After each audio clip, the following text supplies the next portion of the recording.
আসসালামু আলাইকুম। একটা খুশি সংবাদ দিতেছি আপনাদেরকে, সেটা হচ্ছে ইরানের যুদ্ধ থেমে গেছে। ইসরায়েল যুক্তরাষ্ট্র ইরানের যুদ্ধ থেমে গেছে, সিজফায়ার হয়েছে। সেটা করেছে পাকিস্তানের প্রধানমন্ত্রী শিরাজ শরীফ ও পাকিস্তানের সেনা প্রধান আসিফ মনির। এই দুইজনে কিন্তু একটা নেগোসিয়েশন করছে ইরানের সাথে এবং আমেরিকার সাথে, এবং তারা আগামী 15 দিনের জন্য যে ইরান এবং যুক্তরাষ্ট্র যে যুদ্ধবিরতিতে সম্মত হয়েছে। এখানে আবার ইরান কি করছে, ইরান কিন্তু 10টা আপনার শর্ত জুড়ে দিয়েছে, এবং সেটাতে আমেরিকা কিন্তু অনেক বিষয় কিন্তু তারা রাজি হয়েছে। তারা 2 সপ্তাহের ভিতরে এগুলো যাচাই বাছাই করে তারা একটা সমঝোতার ভিতরে আসবে। এটা হচ্ছে guarantee that in will not be attacked Iran.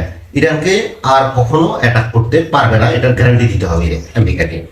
এরপরে 2 নম্বর শর্ত হচ্ছে permanent end to the war, not just a ceasefire. 2 সপ্তাহ পরে এটা একেবারে পার্মানেন্ট যুদ্ধটা বন্ধ করার জন্য তারা একটা শর্ত দিয়েছে।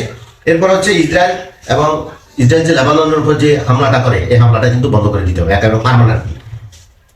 3 নম্বরটা হচ্ছে ইরানের উপর সব ধরনের স্যাংশন তুলে নিতে হবে। এরপরে আপনার 4 নম্বর হচ্ছে এখানে একটা বিষয় দেখেন, এই পয়েন্টটা সবচেয়ে মূল্যবান, যে ইরান একটা শর্ত জুড়ে দিয়েছে, ইরানের যে হরমুজ প্রণালী দিয়ে যে শিপগুলো যায় আপনার তেলের, এগুলা প্রত্যেকটা শিপে তাকে $2 মিলিয়ন তাকে টোল দিতে হবে। এটা তারা আমেরিকার উপর শর্ত দিয়েছে। এখানে আরেকটা শর্ত হচ্ছে ইরান কিন্তু টাকাটা এক লাগবে না, তারা এটা ওমানের সাথে ভাগাভাগি করবে। দেখেন এখানে ওমানের কিন্তু এখানে আমি মনে করি কোফা খুলে গেছে, কারণ ওমানের যে বর্তমান যুদ্ধের যে অবস্থা, কিন্তু ওমান খুব ভালো একটা অবস্থানে ছিল নেগোসিয়েশন করার জন্য, এবং এই জন্য আপনার দেখেন ইরান কিন্তু বেশি একটা কিন্তু ওমানের উপর করেনি। এরপরে যাই বলছে ইরান একটা রুলস করে দিবে নতুন, যে কোন শিপটা আগে যাবে কোন শিপটা পরে যাবে, সেটার রুলসটা কিন্তু ইরান করে দিবে। এরপরে আরেকটা শর্ত হচ্ছে তারা হরমুজ খুলে দিবে।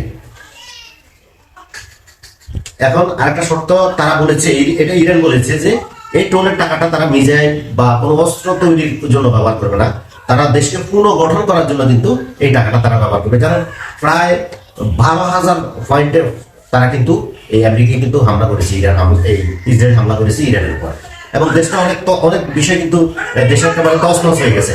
দেখি ভবিষ্যতে কি হয়, দেখা যাক। সবাই আশা রয়েছি, আশা করি যুদ্ধ বন্ধ হয়ে যাবে, একটা পার্মানেন্ট নেই, এটা যুদ্ধ থেমে যাবে, বিশ্ব আবার ঘুরে দাঁড়াবে। এই প্রত্যাশা করছি। আসসালামু আলাইকুম।